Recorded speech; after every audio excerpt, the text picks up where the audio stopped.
Faith Sets Podcast. My name is Tyler Bublitz, and welcome back to the fourth Sunday in Lent for the week of March 27th, 2022, and I'm excited to have you here. I'm excited to dig into this week's podcast, and I'm excited because there's a lot going on. There's a lot of change. I know where I'm at in the world, that we're noticing the beginnings of spring as snow is starting to melt, but I think it's also kind of fitting with where we are in the church year to be in this point where we are recognizing and acknowledging that things are changing. When we look, and especially in the next few coming weeks, but we're even noticing it here in Jesus' ministry, we're getting tough lessons. We're getting things, and he keeps hinting at that there's something more coming. And as we know, if you've gone through this before, it's not necessarily where we want Jesus to be. It's not to the place where we want Jesus to be, and it's pushing us and challenging us to be in that spot, whether we're ready for it or not. And that's one of the difficult things with Lent. It's that place of reflecting on where is Jesus pushing us and challenging us to force us to move forward, force us to become more of the person that God is creating us to be, whether we're ready to or not. And the ways that it means giving up things, it means changing attitudes, it means changing ways we do things in order that we might better become who God has created us to be and to be in better relationship with other people. And that's part of what makes Lent difficult. It's part of what makes all of this so difficult, is it's that we never are fully at the point that we want to be, because we're striving to be for perfection, which is something that we will never reach. And that's, I think, part of what makes it so difficult, but yet so essential that we do in a lot of ways. So the question that I had for you last week is, are you willing to let people in? Because part of this wrestling and dealing with and struggling with and is acknowledging that you're dealing with stuff, and then letting other people into that mess, letting others into knowing that you're not perfect, that you are wrestling with stuff. And especially with last week, how let's take the crap from others. Let's take the manure and see if that can help stimulate growth. And I got lots of responses back where people having experiences, were having trouble dealing with people because of broken trust, where acknowledging things that has happened in their life and how difficult it was to acknowledge that we made mistakes, and what does that mean for us moving forward? And it's beautiful to know that we aren't meant to go through this alone, that we are meant to be working in community to get through these difficult things that we go through, that this is not supposed to be something that we take and just do ourselves. It's that community part of faith that we so desperately need, and that even a plant would need some type of fertilizer, in this case, the text that we had last week, manure, the waste of something else, to be able to help something new grow. And I think that's one of the things that we as humans wrestle with and struggle with, and how do we deal with this to be able to get through these difficult times. And I think it flows really well, especially into the first reading for this week, which is out of Joshua chapter 5, verses 9 to 12. This text, I feel that you need to know a little bit of the backstory. We have been wandering for 40 years. Moses has died. Moses has seen the promised land, but has passed away. Joshua now has sent spies into the promised land, sent people in, and these are the group of Israelites starting to take the land that was promised. That this is a text where it's showing that they're still honoring the Passover, which is tying them back to Egypt, that they've been doing this, and that they're still eating those leavened cakes. But then this is also the moment when they start eating of the land of milk and honey that has been promised to them. And that is when the manna then quit coming, that the Lord then said, I have promised you this. I promised I would provide till you got here. And now this promise has been fulfilled.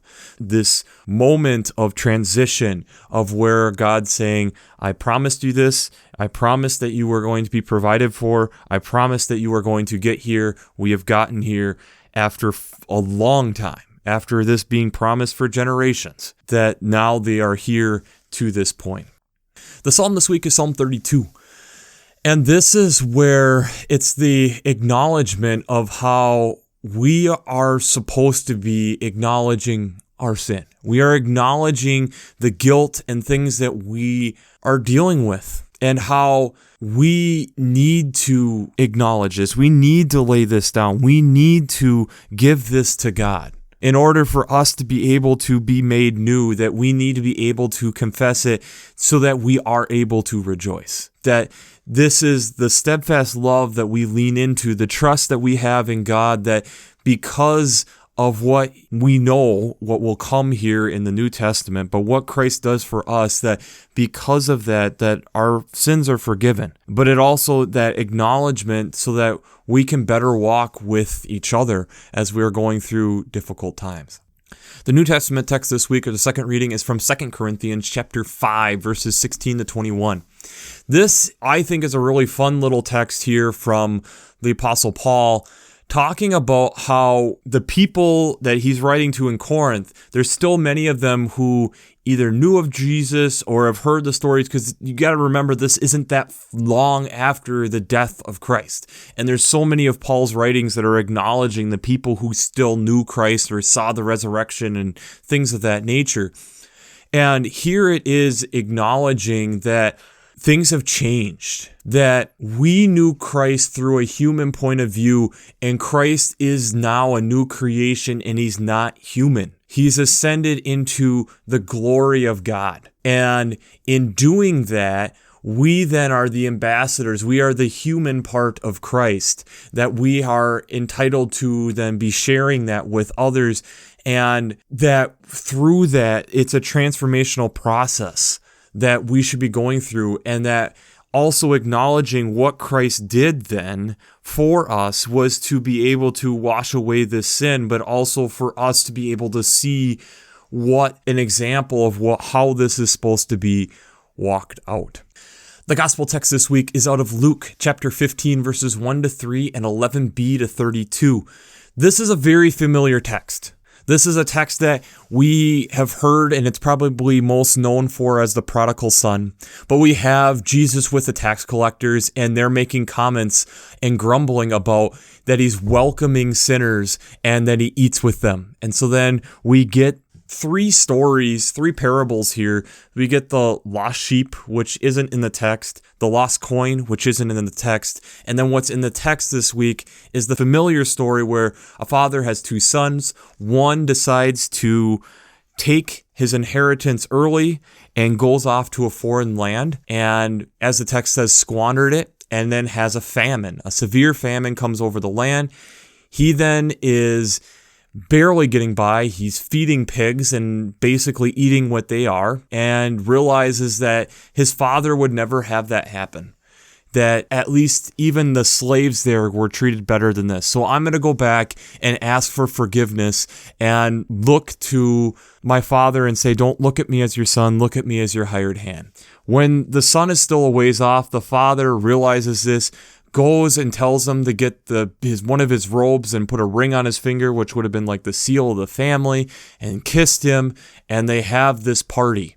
And they killed the fatted calf to celebrate. Now, the older son is still in the field and is approached, and why aren't you at this party? And he is pretty upset with his father on, why are we doing this? I've never even done this with my friends.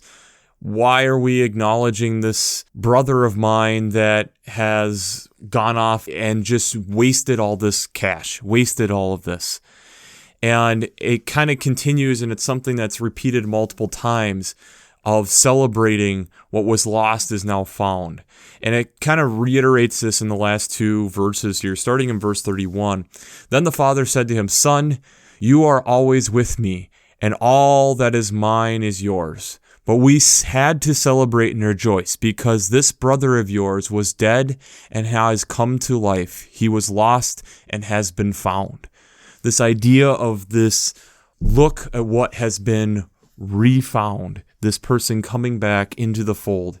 And that is where the text leaves us, on this cliffhanger of a moment within the text. But before we jump into how faith and science come together, we have to do our shameless plug. Working Preacher. If you didn't check out Working Preacher, I'd highly recommend it. Between their Sermon Brainwaves podcast, their commentaries, their discussions, for over 10 years they've been doing the Working Preacher podcast. So they've gone through the lectionary cycle multiple times. So there's multiple podcasts there. I really enjoy having the 4 different seminary professors there, since I'm not an ordained minister, to be able to help guide me as we're going into these texts. There's multiple different commentaries on these different texts, along with great discussions over this. So if you haven't checked out workingpreacher.org, I'd highly recommend it. The other thing I'd highly recommend is checking out the Revised Common Lectionary coming from Vanderbilt's Divinity Library. I really enjoy it because not only do I feel that they lay out the text really, really well, but they also have a lot of different tie-ins and different things that tie in, and one of the ones that I like using is the art. Being able to see throughout the world how different people have interpreted these texts throughout time, it's really helpful to be able to see it through some different eyes, to be able to see it and look at it in a little bit different way. So if you haven't checked out the Revised Common Lectionary coming from Vanderbilt's Divinity Library, I'd highly recommend it. This week, there are a few things that I really want to discuss. And the trend that I noticed when going through these texts is the idea of being found means that you have to be acknowledged in the first place. You have to acknowledge that something's there, disappear, and then come back.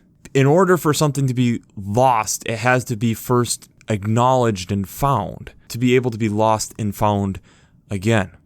And so as I was thinking about this through more of a science lens as we do in this podcast, there was one that kind of came to me, and I felt that this really spoke very well in a lot of these texts, and especially into a little bit of the hesitancy that sometimes we have when things are found. And that I want to talk about this week is electric vehicles. So at the turn of the 20th century, in 1900, there were 4,192 vehicles in the United States. What I found absolutely fascinating is 40% of these vehicles were steam, 37.5% of them were electric, and 22.5% were gasoline. You see, the gasoline engine at this point was not nearly the machine that it is today. Sure, they had more horsepower even back then, but they weren't as convenient. You had to crank start them. There were no electric starters. That didn't come around until the early 1900s, around 1904. 1904 to 1912, somewhere in there is when the electric starter came in. But they were noisy. They were rough, just a rougher ride. They smelled bad. They put off emissions. Steam, the big thing was, yes, it worked, and it worked well, but it took a half an hour for the water to warm up. These electric carriages, which go back into the mid-1800s, that were even being clowned around with and played around with, but it was really the late 1800s into the early 1900s that is when they really started getting their legs. In fact, in 1908, Philadelphia had this great race where they took a gasoline car and an electric car, had them run the same route through Philadelphia. And the electric car beat the gasoline car by 10 minutes as it dealt with traffic lights, pedestrians, and horse-drawn carriages weaving in and out. And the biggest difference was just the startup was so much faster. There wasn't having to go out and do the hand cranking on the engine. So what changed? Well, the issue is as we were slowly electrifying the United States, it became difficult because the infrastructure wasn't there. And at the same time, the biggest downside that electric vehicles had was they weren't able to do long trips. And so as they were expanding these energy grid, they weren't necessarily expanding it fast enough for these vehicles to continue going. In the meantime, you had the electric starter, like we mentioned, with gasoline cars, which made it easier for them to be able to start, so you weren't having to do hand cranking. There was the discovery of gas, which then helped drive down gasoline prices. And all then during this, you had mufflers being made to be able to quiet the engine. You had rubber mounts being used to be able to help reduce the vibration. And of course, the elephant in the room that we all know is coming in 1908 when Henry Ford rolled out the Model T, and it became the most popular vehicle ever.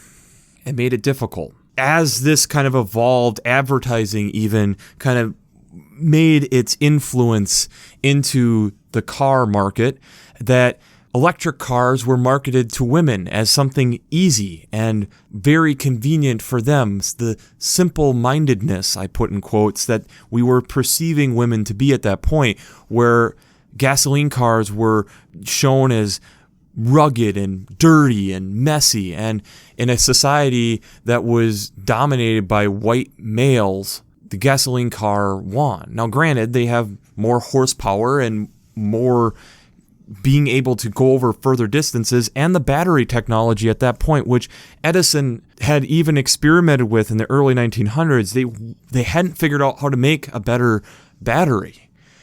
So there was just a lot of strikes against it. So for decades, it kind of sat on the wayside. In the 1970s, we saw the gas crisis, which kind of influenced getting back into the research of looking into these, along with smog research that happened in the 1980s in bigger cities, and realizing how much of that came from vehicles kind of reignited the passion of looking at an alternative transportation device not using fossil fuels. During this same period of time, you had portable electronics being able to be powered by battery devices. For those of you old enough might remember the Walkman, and how some of these different electronic devices then started to penetrate into our society, and suddenly we came up with the nickel metal hydride battery, which then led into the lithium ion battery, and that made major transformation in the late 80s and into the early 1990s. We then started having even admissions being passed by, specifically here in the state of California, which led to the EV1 being created by GM, which at that point had 70 to 100 miles of range, could get up to 80 miles an hour on the freeway. And while that was all happening, and they were leasing out these vehicles, which was very similar to what the former program was, which I'll get into in a moment, the GM was purposely trying to undermine it and figured out ways to pull strings in the politics of things to get bills rewritten to take out electric vehicles, and took all these EV1s and crushed them. What's really interesting to me, too, is how much, as you listen to one of the things that gets talked about as the future coming, is robo-taxis, and how we can get eventually vehicles with self-driving technology to be able to then become self-driving taxis, and make it so that cars aren't sitting around, they're being used.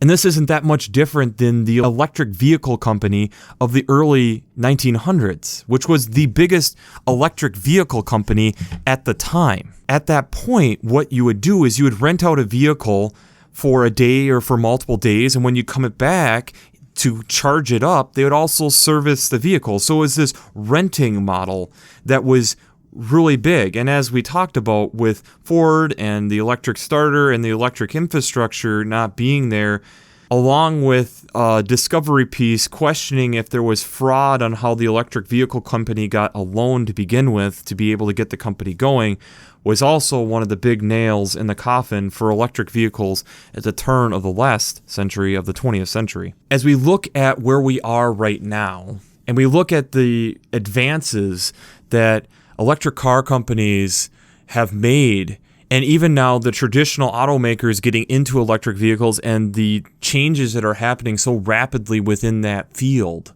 we still hear plenty of scoffers. We still hear the things on where we're going to have to change and adapt to things and how that's different. And is it really better? As an environmentalist, I would argue, yes, there's things we have to take into consideration. Yes, we're going to have to look at like lithium mining and how do we potentially figure out ways to make more efficient batteries in general, but battery technology is getting better. I look at how it potentially also pushes us to potentially look at our electrical grid in general. And do we make a more robust electrical grid for all of us to make a better planet for all of us? When I look at the elder son in the prodigal son story, in the gospel text, one of the things that really stands out to me is the father recognizing the change in the younger son. This father recognizing the change of at least the son being able to come and acknowledge the mistakes that the son has made and acknowledge that there's things that need to change. And granted, the father cuts him off, but we see that in the parable on where the son's thoughts are. The elder son likes the way that things have been. Heck, he might even be upset that they don't call him in from the field, which I do find is an interesting detail. But I also notice that the elder son is probably upset because that calf is on his half of the inheritance, if you want to put it that way. But the father then recognizes there's more than just the financial here. There's more than just what has happened. Can you not see the transformation that has happened? Is there things that are going to have to adapt? We don't even know what the next day looks like in this parable. But yes, there's going to be things that we have to adapt to, but can't that also be better? We see that in the Joshua text, where they finally make it to the promised land. And so God then says, I'm going to quit giving the manna because this is the place that flows with milk and honey, the land that I've promised that there would be food. That's a major change. When Christ ascended, Paul reminding us of the acknowledgement of the change that had happened. But Paul really bringing it home that this change is for the better. This change is for our betterment, to make us into better followers of Christ, for us to acknowledge and be able to have had an example and realizing that Christ is not the same way anymore, but now we get to be that embodiment out in the world. That's pretty incredible. The psalm acknowledging that we have to be able to acknowledge the sins. We have to be able to acknowledge our sins. And when acknowledging our sins, that there's a transformation that does happen, not only with God, but hopefully within the community that we're around. That we should, like verse 9 says, do not be like a horse or mule without understanding, whose temper must be curbed with bit and bridle, else it will not stay near you. AKA, don't be stubborn. Acknowledge that things are changing and be okay with that change, even if it's difficult. The change in changing our electrical infrastructure to a more potentially sustainable one, at least it isn't putting out emissions out of our tailpipe, but it also acknowledges, in one of the videos that I'll have in the show notes, acknowledges that it's not even just the aspect of us switching from gasoline to electric. It's acknowledging that we probably have a bigger thing that we also need to adjust. Do we all need multiple vehicles? Or can we figure out ways to be able to get into a more public transportation model along with having electric vehicles, or reducing the number of vehicles in general that are on the roads to be able to reduce the demand to make it easier on the planet in general? These are a lot of changes. The electric car is one step in that direction. Are we willing to change? Because if we look, it happened once before. If you look at the early 1900s, it looked like electric was in a position, and it was doing really well in major metropolitan cities because they had the electrical infrastructure. As it got outside of that, it became more difficult. Most of where, at least here in the United States where I am located, most of those places would be fine. There would still be some adaptations that we definitely need to do to figure out how to better make an electrical infrastructure to be able to cover. But it also pushes us in maybe some of those difficult spots to look to some alternative energy sources that maybe make it easier than what our electrical grid looks like now. See, the thing is with change is it's not just one thing. It usually means that the trickle-down effect of changing that one thing changes a lot of things, and that's where we get scared. We have to acknowledge the things that we maybe don't want to acknowledge. We have to confront the things that we don't want to confront. The things that we hold close, the things that we hold as a fail-safe, whether it's helpful or harmful. We all have to work to change. And that's where I feel like that 2 Corinthians text is so important, because it's acknowledging that Christ is not just human anymore. Christ has transcended and moved beyond that, which then forces us to continue to move toward what Christ was, acknowledging that Christ is different than what we can understand in this time and in this place. Christ went and led an example so that we can have an understanding of what we should strive to be like, but understand that God is so much more than just that. We like clinging on to what we know. We like labeling and acknowledging and not recognizing change. We like holding on to things. One of the questions that I do have is, when looking at like the gospel text, is the elder brother, is there jealousy there? Did I do the right thing? And the father trying to kind of like state at the end that, yes, you did the right thing, but it doesn't mean that we can't still celebrate when someone rediscovers the right path. It's difficult. Being human is difficult. And I think we can all acknowledge that. Making change is difficult. Seeing change is difficult. Look at a child. Look at a child and how when they have to change schools or change grades or get a new teacher or things, sometimes they're excited, yes. But there's other changes that are just plain difficult and they don't want to let go of. And in a lot of ways, we're the same way. There's a Chris Rice song back in the 8th grade that there's a line that I like reflecting on is, why does the past always seem safer? Maybe because at least we know we made it. I think that sums it up really well. We want to know with certainty as we live in a world of uncertainty. We want to be able to label with certainty in a world that isn't meant to be labeled with certainty because we're not the ones making the labels.